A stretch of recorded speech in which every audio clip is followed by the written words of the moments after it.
Joining us now live on the KSL Newsline is Congressman Chris Stewart. And Congressman, the legislation on opioid abuse, will this legislation, in your understanding of it, help to save some of the lives that we know will be lost because of opioids? Yeah, I believe it will, and it's very important that it does. My heavens, what most of us don't realize is that Utah is one of the worst examples of this abuse in the country. We're fifth in the number of deaths. And that surprises many of us. We just don't think of the Utah culture as being that way. But this is a real problem, not just nationally, but in our state as well. And the legislation will affect it. It will help. So what's your personal involvement with this legislation? Well, we've been involved with it from the very beginning, but this is a broad effort. It's not just a single piece of legislation, actually. It's 13 bills that have been wrapped together. We've been involved at various stages and at various degrees with any number of them, actually. But again, part of that was driven by the recognition that Utah has a problem, and it was really necessary for a federal effort to try to address that.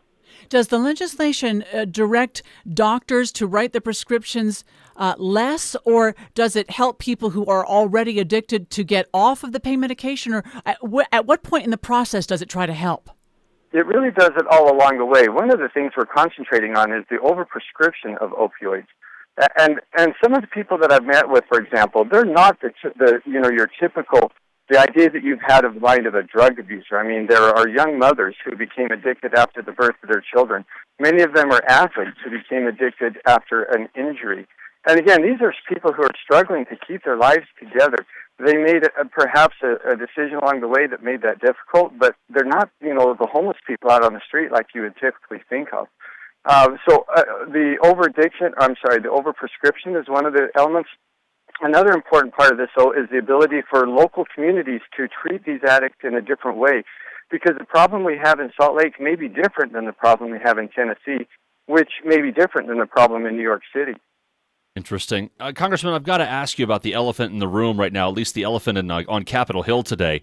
It's being called the most awkward blind date in America, with Donald Trump showing up to meet with Paul Ryan and other high-ranking GOP members of Congress.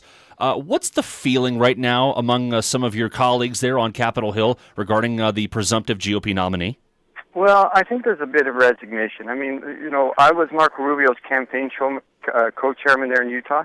I was obviously very disappointed in the result. I have concerns about Mr. Trump. I've expressed those very publicly.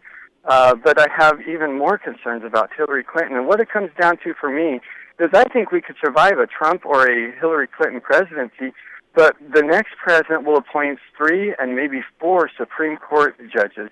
And that changes our country for generations. And to me, that's a bit of a tipping point in how I view this. Do you think it's possible that the speaker can resolve some issues with Donald Trump and perhaps even sway Mr. Trump's philosophies on issues moving forward?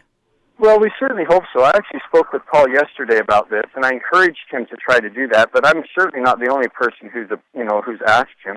I think it's essential for those of us who are conservatives to feel comfortable that Mr. Trump is a conservative, because right now some of us are not convinced that he is.